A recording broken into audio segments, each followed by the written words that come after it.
உங்களை பத்தி அந்த கரூர் சம்பவத்தை பத்தி எங்களை எதுவுமே கேட்கக்கூடாது. திமிரலையா சார் இது? கரூர் சம்பவத்துல என் மீது பழி சுமத்தினீர்கள்னு திமுக என்ன பழி சுமத்தினாலும் ஒரு வார்த்தை சொல்லுங்க. சட்டமன்றத்துல முதலமைச்சர் சொன்னார் என்னன்னு?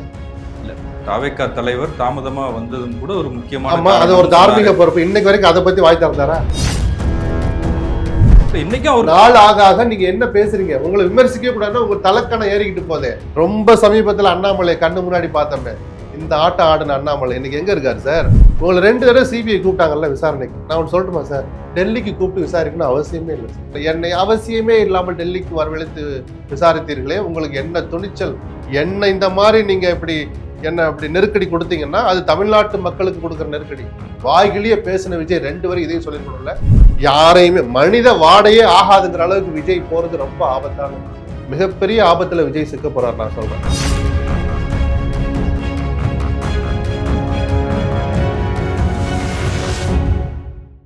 சவுத் பீட் அன்பு உறவுகளுக்கு வணக்கம். நான் ஃபெலிக்ஸ் இன்போலி. இந்த நேர்காணலில் நாம் சந்திக்கிறப்பவர் மூத்த பத்திரிகையாளர் திரு SP லக்ஷ்மணன் அவர்கள். வணக்கம். வணக்கம். தாவேகாவோட நிர்வாகிகள் கூட்டம் வேலூர்ல நடந்தது. விஜயோட பேச்சு வழக்கத்துக்கும் இன்னும் கொஞ்சம் கூடுதலாகவே இருந்துச்சு. அவர் பயன்படுத்திய வார்த்தைகள் என்ன பார்த்து காண்டு, கல்லாப்பெட்டி கூட்டணி அப்படிலாம் வார்த்தைகள்லாம் பயன்படுத்தினார். விஜய் இந்த எலெக்ஷனில் என்ன மாதிரியான ரோல் ப்ளே பண்ண போகிறாரு? அவர் சொல்கிறது திமுகவுக்கும் தாவேகாவுக்கும் தான் போட்டி, களத்தில் இல்லாதவங்களாம் எதுக்கு தேவையில்லாமல் வண்டியில் ஏறுறீங்க அப்படின்லாம் பேசுகிறாரு. எப்படி பார்க்குறீங்க? ஒரு தன்னம்பிக்கை எல்லோருக்கும் அவசியம். அது ஒரு வளருகிற கட்சி, புதிய கட்சி, புதிய வரவு, மக்கள் மத்தியில் ஒரு நம்பிக்கை ஏற்படுத்துறதுக்கு அதுக்கு முதல்ல தன் கட்சி நிர்வாகிகள் மத்தியில் ஒரு நம்பிக்கை ஏற்படுத்துறதுங்கிறது அவசிய தேவை. அந்த தன்னம்பிக்கை அதீத தன்னம்பிக்கையாக மாறும்போது தான் அது ஆணவமா, தலைக்கணமா, திமிரா, அகம்பாவமா மாறும். விஜய் போக போக வேகம் கூட்டியிருக்கிறாருன்னு ஒரு வார்த்தை ஏதோ பயன்படுத்தினீங்கள. நேற்று அந்த ஆணவம் கொஞ்சம் அதிகமாயிடுச்சோன்னு நான் பார்த்தேன். ஏன்னா நான் திரும்ப சொல்றேன், தன்னம்பிக்கை தப்பு இல்லை, அதிக தன்னம்பிக்கையும் தப்பு இல்லை. அதீதன்னு ஒரு வார்த்தை இருக்குல்ல, அது ரொம்ப ஆபத்தானது. அது ஒரு ஆபத்தான ஒரு அந்த கோடு. அதை தாண்டுனா அதில் நடக்கிறது இந்த சர்க்கஸ்ல கைத்தை கட்டி நடக்கிற மாதிரி தான் ஆணவம்னு தான் பார்க்கப்படும். அப்படிதான் நான் பார்க்குறேன். அதாவது என்னை விமர்சித்தால் தமிழ்நாட்டு மக்களை விமர்சிப்பதற்கு சமங்கிறதெல்லாம் திமிர் பேச்சு. சின்ன பிள்ளைத்தனமானு ஒரு பக்கம் எடுத்துக்கலாம், இன்னொரு பக்கம் சீரியஸா பேசினா திமிர் பேச்சுன்னு சொல்லலாம். எந்த தலைவருமே அப்படி வார்த்தைகளை பயன்படுத்தினது இல்லை. நீங்க யாரு சார்? உங்களை விமர்சிக்கவே கூடாதா? இல்ல, எனக்கு நிஜமாவே புரியல. இவர் அரசியல் பண்றாரா, என்ன பண்றாரு? திமுக இது தமிழ்நாட்டுக்கும் என்டிஏவுக்குமான, சரி, அப்படின்னா இது தாவேகாவுக்கும் திமுகவுக்கும் சொன்னது நம்ம பாராட்டுறமே. நம்பிக்கை தான் கூடி இருக்கிறவங்க நிர்வாகிகள். இது நம்ம 2 பேர் தான் போய் களத்துல இருக்கிறோம், வேற யாரை பத்தி இல்லைன்னு சொல்றது நிஜமாவே தன்னம்பிக்கை கலந்து நான் அதுவும் பாராட்டலாமே. நம்ம தப்புன்னே சொல்லலையே. நீங்க அடுத்த கட்டத்துக்கு ஒரு தனிநபரா கொண்டு போய் நிறுத்துறீங்களே. அந்த தமிழ்நாட்டை தன்னோட ஒப்பிடுறாரு இல்லையா? அப்படி ஸ்டாலினே சொன்ன, ஜெயலலிதாவே அப்படி சொன்னது இல்லை சார். சென்சிட்டிவா சென்டிமெண்டா பிணைஞ்சிருக்கிறோம் நானும். அது சொல்லலாமே, தாராளமா சொல்லலாம். தாய்மாமன்னு சொன்னாரு, அண்ணன்னு சொன்னாரு, தங்கச்சிங்கன்னு கூப்பிடுறாரு, தம்பிமார்கள் கூப்பிடுறாரு, பெரியம்மா, சித்தப்பா, மாமி எல்லாருக்கும். அதெல்லாம் இப்போ சென்டிமெண்டல் உறவுகளை பேசுற பத்தி நமக்கு எந்த ஆட்சேபனையும் இல்லை. ஆனால் நான் தான் தமிழ்நாடு, என்ன விமர்சித்தால் என்ன திட்டினா தமிழ்நாட்டு மக்களை விமர்சிக்கிறதுக்கு சமம்னு சொல்றதெல்லாம் சிறுபிள்ளைத்தனமானது அல்லது திமிர்த்தனமானதுன்னு தான் நான் சொல்லுவேன். இது தப்பான வார்த்தை ஒண்ணு. 2வது, கரூர் சம்பவத்தை பத்தி கொஞ்சம் பேசியிருக்காரு நேற்று, ரொம்ப நாள் கேப்புக்கு அப்புறம். ரொம்ப அபத்தமா பேசியிருக்கிறார். முதலமைச்சரை கிழிச்சு தொங்க விடுறதுக்கு 1000 விஷயம் இருக்கு. திமுகவை, முதலமைச்சரை, ஸ்டாலினை எப்படி வேணாலும் உங்க அதுக்கு உட்காந்து ஹோம்ஒர்க் பண்ணணும். பண்ணிட்டு தாராளம் விமர்சிங்க, யாரும் வேணாம்னு சொல்லல. கரூர் சம்பவத்துல என் மீது பழி சுமத்தினீர்கள்னு திமுக என்ன பழி சுமத்தினாலும் ஒரு வார்த்தை சொல்லுங்க. சட்டமன்றத்துல முதலமைச்சர் சொன்னார். என்னன்னு? இல்ல, தாவேகா தலைவர் தாமதமா வந்ததும் கூட ஒரு முக்கியமான, ஆமா, அது ஒரு தார்மீக பொறுப்பு. இன்னைக்கு வரைக்கும் அதை பத்தி வாய் திறந்தாரா? நேத்து இவ்வளவு 2 மாசத்துக்கு அப்புறம் 3 மாசத்துக்கு அப்புறம் வாய் திறந்து பேசுறாருல. ஆமா, எனக்கும் கூட நான் அந்த ஒரு தவிர இல்ல, என்னை அறியாமல் இயல்பா ஒரு தலைவருக்கு இருக்கிற, நான் சென்னையில இருக்கிற நிகழ்ச்சி அங்கிட்டு கரூர்ல, நாமக்கல்ல, இங்க இருந்து கிளம்புறதுக்கு எவ்வளவு கஷ்டம் இருக்கும். இதை புரிஞ்சுக்காம என் மேல பழி சொல்ல, அதையும் சேர்த்துல பேசணும். அதை பத்தி நான் பேசவே மாட்டேன். என்னை யாரும் எதுவும் கேட்க கூடாதுன்னா நீங்க யாரு சார்? திருப்பி நான் 1000 தடவை கேட்பேன், நீங்க யாரு? உங்களை ஒண்ணுமே சொல்லக்கூடாதா? பள்ளி சொல்றது இல்லையா அதுக்கு பேரு? தமிழ்நாட்டில் செல்வாக்குடைய ஒரு நபரா இருக்கட்டும் சார். அப்ப செல்வாக்குள்ள நபர் இப்படிதான் பேசுவாரா? ஒரு தரம் இல்லாம, மெச்சூரிட்டி இல்லாம, இப்போ எல்லாமே தெரிஞ்சிருக்கணும்லாம் அவசியம் இல்லை சார். இப்ப எனக்கெல்லாம் தெரியுமா? தெரியாது. கொஞ்சம் கொஞ்சமா கத்துக்குவோம். ஒரு ஃபீல்ட்ல இறங்குறோம்னா, நான் ஒரு நல்லது தப்பா ஒண்ணு சொல்லணும், அத திருத்திக்கணும். நல்லதா ஒண்ணு சொன்னா பாராட்டு வரும். 2 தடவ நல்லது, 2 பேரா எக்ஸ்ட்ரா பேசணும். இப்படின்னு தன்னைத்தானே மெருகேத்திட்டு போறதுங்கிறது ஒண்ணு. உங்கள என்ன பழி சொன்னாங்கற அந்த வார்த்தைக்கு பதில் சொல்லுங்க. நீங்க முதல்ல சொல்லுங்க. அது பழி இல்லையே! தார்மீக பொறுப்பு. நேத்து தினகரன் கூட ஒரு பேட்டியில சொல்லியிருக்கிறாரே. இத எல்லோரும் சொன்னோமே. முதல் நாள்ல இருந்து நான் சொல்றேனே. இந்த வழக்கு சிபிஐ போனவன் என்ன சொன்னேன்? இது ஜெயில்ல போடுற வழக்கே இல்ல. யாருமே குற்றவாளின்னு பின் பாயிண்ட் பண்ணவே முடியாது. ஒரு பொறுப்பை சுமத்துறதா தான் இருக்கும். இவங்க இப்படி நடந்திருக்கலாம். இனிமேல் இப்படி நடக்காம அப்படிதான் கொண்டு போமே தவிர, வேற எதுவுமே பண்ண முடியாது சார் இத. இவ்வளவு விஜய் விமர்சிக்கிறேன் நான். விமர்சிக்கிறேன் எனக்கு ஒண்ணும் ஆசை கிடையாது. அவர முதல்ல பாராட்டுனவன் நானு.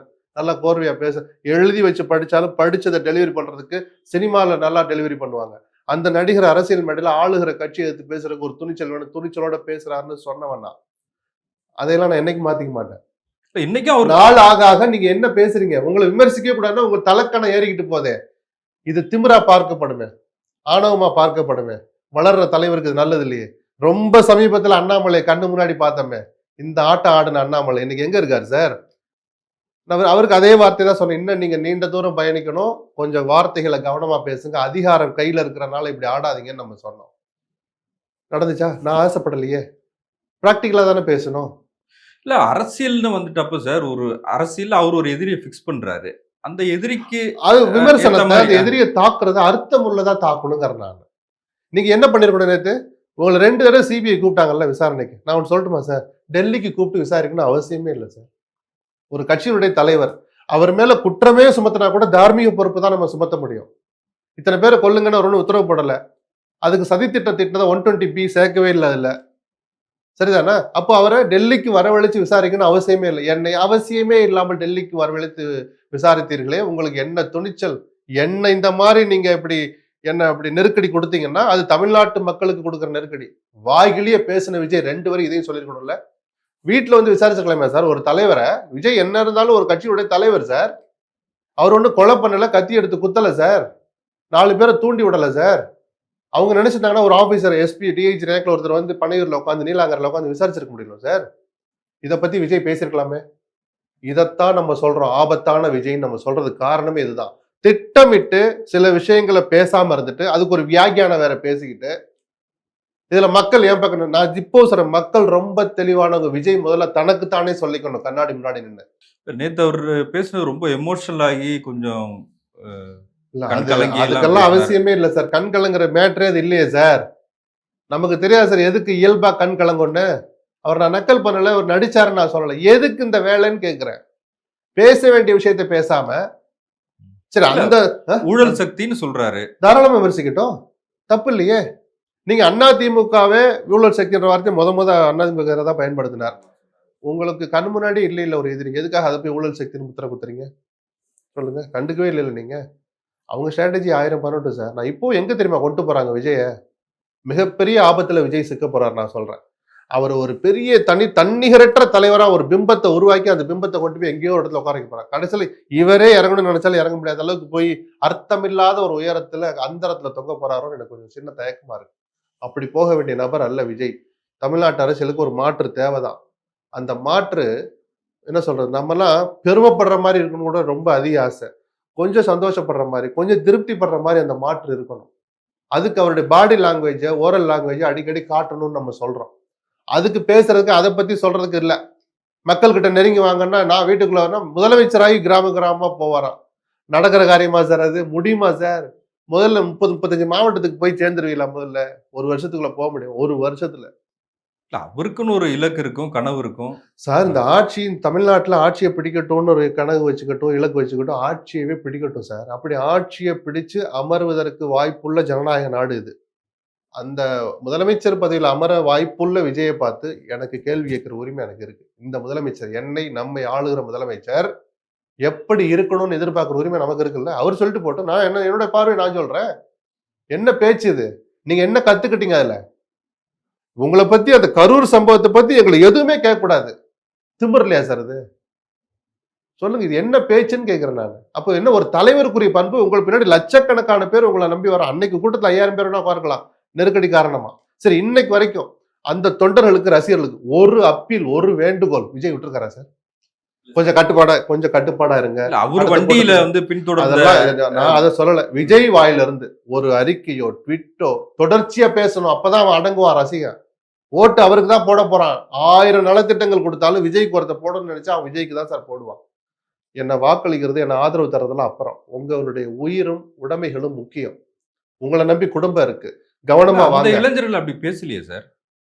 நான் சொல்றது விஜய் ஒரு அப்பீல் குடுத்திருக்குமா இல்லையா? கூட்டங்களுக்கு வாங்க. ஒரு கட்டுப்பாடா இருங்கன்னு என்னைக்காவது ஒரு அறிக்கை வந்திருக்கா சார்? சரி, இது சொல்றது எனக்கு கொஞ்சம் தயக்கமா தான் இருக்கு. சொல்லுங்க. ஆனா ஒரு சில இளைஞர்கள் சொல்றாங்க, இங்க வந்து செத்தாலாவது ஃபேமஸ் ஆகலாம்ல அப்படிங்கிறாங்க. அப்படிப்பட்டவனுங்கலாம் அவங்க அம்மா, அப்பா என்ன பண்ணிருக்கணும்? இந்நேரம் அடுத்த ரீல்ஸ் வந்திருக்கணும் சார்.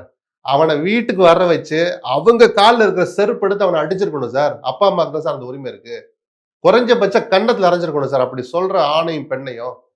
இன்னொரு பொண்ணு ஏதோ பேசுச்சு. நான் மார்க்லாம் அப்புறம் எக்ஸாம் எல்லாம் அப்புறம் பார்த்துக்கலாங்குது. இந்த பொண்ண கட்டிக்க போறவன கொஞ்சம் நெனச்சு பாருங்க. அந்த அந்த பொண்ண பெத்த அம்மாவ பத்தி நெனச்சு பாருங்க. என்ன கஷ்டப்பட்டு அந்த பொண்ண படிக்க வச்சிருப்பான்னு ஒரு 2 நிமிஷம் அந்த குடும்ப பின்னணிய போய் கேட்டு பாருங்க. என்ன சார் பேச்சு இது? அப்படிப்பட்டவங்களுக்கு ஒரு அறிவுரை. தனியா ஒரு பொண்ணுக்கு ஒரு பையனுக்கா விஜய் கூட சொல்றதுக்கெல்லாம் நேரம் கிடையாது. ஒரு காமன் அறிக்கை ஒண்ணு. பொதுவான அறிக்கை. ஒரு அப்பீல். கூட்டங்களுக்கு வந்தா கட்டுப்பாடா வாங்க. முதல்ல படிப்புல கவனம் செலுத்துங்க. வேலையில இல்ல கவனம் சார், இப்ப செலுத்துங்க. கொஞ்சம் ஒரு மாற்றம் வந்திருக்குல்ல. இப்போ என்ன வந்து மாரி? டென்ட் போட்டிருக்காங்க. இப்போ வந்து கியூஆர் கோடு பயன்படுத்தி தான் உள்ள சார் வரணுன்றாங்க. இந்த கியூஆர் கோட்லாம் எவ்வளவு நாளைக்கு சார்? எவ்வளவு நாளைக்கு சார் நீங்க இத பண்ணிட்டே இருப்பீங்க? சரி 5000 பேர் தான் வரணுமா? சார் குறைஞ்சு 25,000 பேர் கூட வரட்டும் சார். அந்த 25,000 பேர் வந்து கட்டுப்பாடா இருக்கிறதுக்கு தான் சார் ஒரு தலைவன் சொல்லிக் குடுக்கணும். அவனுங்களுக்கா தோணல. ஒரு தலைவனாவது சொல்லிக் குடுக்கணும். 2மே இல்லைன்னா கியூஆர் கோடு குடுத்துக்கிட்டே போவீங்களா காலம் பூரா? அந்த சிஸ்டமே மாறப்போகுது சார். ஜாம் ஆயிட போகுது சார். ஒரு நாளைக்கு சிஸ்டம் வேலை செய்யலன்னா எப்படி சார் உள்ள விடுவீங்க? ஒரு பேச்சுக்கு நான் தெரியாம ஏன் சிற்றறிவுக்கு கேட்கிறேன். ஒரு நாள் அந்த சிஸ்டம் வேலை செய்யல. கூட்டத்துக்கு வந்தவன அப்புறம் வெளிய நிக்க வச்சுருவீங்களா? இப்படி ஒரு கட்டுப்படுத்த என்ன முடியாத ஒரு சார் இது? கூட்டம். நான் என்ன சொல்றேன், என்னைய நான் மாத்திக்க மாட்டேன். என்னைய யாருமே விமர்சிக்க கூடாது. அப்படி விமர்சிச்சா அது தமிழ்நாட்டு மக்களை விமர்சிப்பதற்கு சமம்னா, விஜய் கிட்ட எல்லாருமே கவனமா தான் இருக்கணும். இது ஆபத்து. அவர் தன்னைத்தானே ஒரு ஆபத்து வளையத்துக்குள்ள போய் சிக்கிக்கிறார். அந்த வளையத்துக்குள்ள போய் உட்கார்ந்துக்கிறார். அது அவருக்கு நல்லதே இல்லை.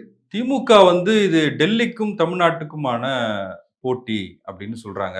திமுக என்ன டெல்லியிலயா போய் நிக்க போறாங்க? இது சட்டமன்ற தேர்தல் தானே. என்ன லாஜிக்கே இல்லாம பேசுறாங்க. இல்ல அதுல ஒரு லாஜிக் இருக்கு. நான் கூட பொது பார்வை பார்த்தா சட்டமன்ற தேர்தலுக்கும் டெல்லிக்கு என்னன்னு சொல்லலாம். அந்த தமிழ்நாட்டுக்கு துரோகம் செய்கிற பிஜேபி அதிமுக கூட்டணி வச்ச பிறகு அந்த வார்த்தைக்கு ஒரு அர்த்தம் வந்துடுச்சு. ஒண்ணு இவங்க முதுகுல அவங்க சவாரி செய்றாங்க. இல்ல இவர் தன்னை காப்பாத்திக்க அங்கிட்டு போய் கூட்டணி சேர்ந்துட்டாருன்னு முதல் நாள்ல இருந்து விமர்சனம் வருது. சோ ஒருத்தரும் ஒரு நேரேட்டிவ் செட் பண்றாங்க. நீங்க ஒண்ணு செட் பண்ணிட்டு போங்க சார். இது தாவேக்காவுக்கும் திமுகவான போட்டி. சொல்லுங்க யார் வேணாம்னாங்களே? யாருமே இத கொஸ்டின் பண்ண முடியாதே. ஆனா என்னை விமர்சித்தால் அது தமிழ்நாட்டு மக்களை விமர்சிப்பதற்கு சமம்னா இது சரியா படல எனக்கு. அப்புறம் அதுல ஒரு லாஜிக் எரர்ன்னு சொல்லலாம். அதாவது மாவட்ட ஆட்சியர், எஸ்பிலலாம் வந்து சரிபாதி பாதி பேர் பெண்கள் ஆண்கள், வரணும். பாதி அதான் சொன்னேன். இந்த சிஸ்டம் இன்னும் புரியல சார் அவருக்கு. பேப்பர் படிக்கணும் சார். பேப்பர் படிக்கணும். ஐஏஎஸ் இல்ல தேர்வு அவருக்கு முன்னாடி ரிசல்ட், பேப்பர் இருக்கு. மெயின்ஸ் இல்ல இன்டர்வியூலாம் முடிஞ்சு அவருக்கு வந்து முன்னாடி பேப்பர் வச்சிருக்காரு. இல்ல. சரி ஒரு லெவலுக்கு மேல அதெல்லாம் எல்லாருமே பேப்பர் வைப்பான். பேப்பர் வச்சு படிக்கிறது ஒண்ணும் தப்பும் கிடையாது. நான் என்ன சொல்றேன்னா, ஒரு ஐஏஎஸ் ரிசல்ட் வருது. தமிழ்நாட்டிலிருந்து 7 பேர் தேர்வானார்கள். அப்படின்னா யாரு? என்ன குடும்ப பின்னணி? இதெல்லாம் ஒரு தலைவர் படிக்கணும். படிப்பாரு. ஓ! 5 பசங்களா? ஓ! 5 பொண்ணுங்களா? 2 பசங்க தானா? அப்படி தெரிஞ்சு ஓ! அப்போ இந்த ஈக்குவாலிட்டி இங்க இல்லையோ? யார் நல்லா படிக்கிறாங்களோ, எவன் இன்டர்வியூல பெர்ஃபார்ம் பண்ணானோ, அவன் தான் ஆணோ, பெண்ணோ அப்படிதான் வரும்.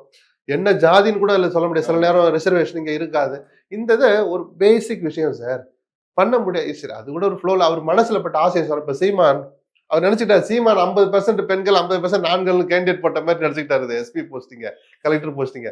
நான் அதை நக்கல் பண்ண விரும்பல. ஆனா விஜய் தன்னை மெருகேத்திக்கணும்னு சொன்ன வார்த்தையில எவ்வளவு வருத்தம் இருக்கு பாத்தீங்களா? நீங்க என்ன உங்க பார்வையில உங்க இலக்குப்படி 3 மாசத்துல முதலமைச்சராக போறீங்க சார். உள்துறை நீங்க தான் சார் வச்சுக்க போறீங்க. பொது நிர்வாகம் முதலமைச்சரின் கீழ் இருக்கிற துறைகள். முதல் வார்த்தையே பொது நிர்வாகம் தான். ஐஏஎஸ், ஐபிஎஸ், அகில இந்திய பணிகள் அதுல வருது. அப்ப நீங்க குறைஞ்சபட்சம் தெரிஞ்சுக்க வேண்டாமா சார்? அதிகாரிகள் எனக்கு ஒண்ணும் தெரியலைங்கிறாங்க. ஆனா அனுபவம் இல்லைங்கிறாங்க. நான் அதிகாரிகள வச்சு ஆட்சி செய்வேன். அந்த இவ்வளவு பல நல்ல திட்டங்கள், இத்தன வருஷத்து அரசியல் அனுபவம் உள்ள ஸ்டாலினே அதிகாரிகள் பிடிக்குள்ள போயிட்டாருன்னா இன்னைக்கு வரைக்கும் சொல்லிட்டு இருக்கிறேன். அது தமிழ்நாட்டுக்கு நல்லதில்ல, அவருக்கும் நல்லதில்ல. இந்த ஆட்சியில் நடந்த பல கரும்புள்ளிகளுக்கு அந்த அதிகாரிகள் தான் காரணம். புரியுதுங்களா? பேசியிருக்கீங்க முன்னாடியே பேசியிருக்கீங்க. அதிகாரிகள தங்கள் கட்டுப்பாட்டுக்குள்ள வச்சுக்கணும் சார். அதிகாரிகள் இல்லாமல் அரசாங்கம் நடக்காது. 100% நான் ஒத்துக்குவேன். ஆனால் மக்களால் தேர்ந்தெடுக்கப்பட்ட அந்த தலைவர் தான் முதலமைச்சர் தான். அந்த அதிகாரிகளை கட்டுப்படுத்தி இவர் ஆலோசனைப்படி அவர்கள் நடக்கணும். அதிகாரிகள் ஆலோசனை இப்படி சில விஷயங்கள்ல சொல்லலாம் சார், இது இப்படி போனா அப்படி வரும் சார், இந்த பாலத்தை இப்படி கட்டினா இங்க ஒரு சின்ன பிரச்சனை இருக்கு சார் அப்படின்னு படிச்ச அதிகாரி, படிச்ச இன்ஜினியர் சொல்றதை முதலமைச்சர், அமைச்சர் கேட்கணும். சரிப்பா, அங்கிட்டு யார் இருக்கா? இதோட அல்டர்னேட்ல பொதுமக்களுக்கு என்ன பாதிப்பு, பொதுமக்களுக்கு என்ன பலன், கேள்வி கேட்டு அதுல நல்ல சாய்ஸை சூஸ் பண்ற உரிமை தலைவர்கிட்ட தான் இருக்கணும், முதலமைச்சர் தான் இருக்கணும். புரியுது? அதிகாரி 3 ஆப்ஷனையும் சொல்லிட்டு ஒதுங்கி அமைதியா நிக்க சொல்லணும். இதைத்தான் சார் நீங்க செய்யணும்னு ஒரு அதிகாரி சொல்லி அதை அமைச்சரோ முதலமைச்சரை கேட்டா அதோட கேடுகாலம் ஆரம்பிச்சிச்சுன்னு அர்த்தம். புரியுதுங்களா நான் சொல்றது? அப்போ அதிகாரிகள் நம்பி நான் ஆட்சி செய்வேன்னு இவர் எடுத்த உடனே சொன்னதே நான் ரசிக்கல. அது எவ்வளவு தூரம் நல்லா வரும்னு எனக்கு தெரியல. உங்க அறிவை பயன்படுத்தும் தான் நீங்க பண்படணும்னு நம்ம ஆசைப்படுறோம். நீங்க மெருகேறணும்னு நம்ம ஆசைப்படுறோம். பத்திரிகையாளர்களை சந்திக்கணும்னா ஸ்டாலினை சந்திக்க சொல்லுங்க, நாங்க அதே மேடையில தயாரான்னு கேட்கிறாரு ஒருத்தர். நம்ம ஸ்டாலினுக்கு பதில் சொல்ல சொல்லி நாங்க கேட்கலையே, மக்களுடைய எதிர்பார்ப்பு அது இல்லையே. நீங்க எங்க வேணாலும் பேசுங்க, போகும்போது வரும்போது ஏர்போர்ட்ல அப்படிலாம் நம்ம ஆசைப்படுறோம். ஒரு தடவை அவரு நார்மல் ஏர்போர்ட்டுக்குள்ளே வரமாட்டாரு, தனி பிளைட்டுக்கு தனி கேட்டு, அந்த கேட்ல போய் அப்படியே போயிட்டு ஸ்பெஷல் பிளைட் போயிட்டு அங்கே இறங்கி அப்படியே வீட்டுக்கு போயிடுறாரு, பார்ட்டி ஆஃபீஸுக்கு போயிடுறாரு. பத்திரிகையாளர்களை சந்திக்க சொன்னது ஸ்டாலினுக்கு சவால் விடுவதற்கு அல்ல. நீங்க யாருன்னு மக்கள் புரிஞ்சுக்கணும். மக்கள் கிட்ட நீங்க உங்களை ஒப்படைக்கணும். நான் இப்படிதான், என் லாங்குவேஜ் இப்படிதான், என் பாடி லாங்குவேஜ் இப்படிதான், என் கொள்கைகள் இப்படிதான், கருத்து இப்படிதான், ஒரு டங் ஸ்லிப் ஆயிடுச்சு, கொஞ்சம் தவறுதலா சொல்லிட்டேன், நான் அடுத்ததுல திருத்திக்குவேன் அப்படி நீங்க தெளிவா சொல்லலைன்னா கூட மக்கள் அதை புரிஞ்சுக்கிட்டு எடை போடுவான் சார். அதுக்கு தானே சார் உங்களை பார்க்க சொல்றோம். யாரையுமே மனித வாடையே ஆகாதுங்கிற அளவுக்கு விஜய் போறது ரொம்ப ஆபத்தானது. தமிழறிமணியனோட செலியனுக்கு எதிராக அந்த வார்த்தையை பயன்படுத்துறாரு. செலியனுக்கு மனித வாடையே ஆகாதுன்னு. ஆதரவாளர்கள் யாரும் இல்லைன்றது. உங்களுக்கு இத்தனை லட்சம் பேர் திரள்றான். அந்த உங்களையும் பண்படுத்துங்க, மெருகேத்திக்கோங்க. அந்த லட்சக்கணக்கான இளைஞர்களுக்கு ஒரு நல்வழிப்படுத்துங்க. நல்ல ஆலோசனைகளை, நல்ல விஷயங்களை சொல்லிக் கொடுங்கன்னா நான் விஜய்க்கு சொல்ல விரும்புறேன். நன்றி சார். உங்களுடைய நேரத்துக்கு மிக்க நன்றி.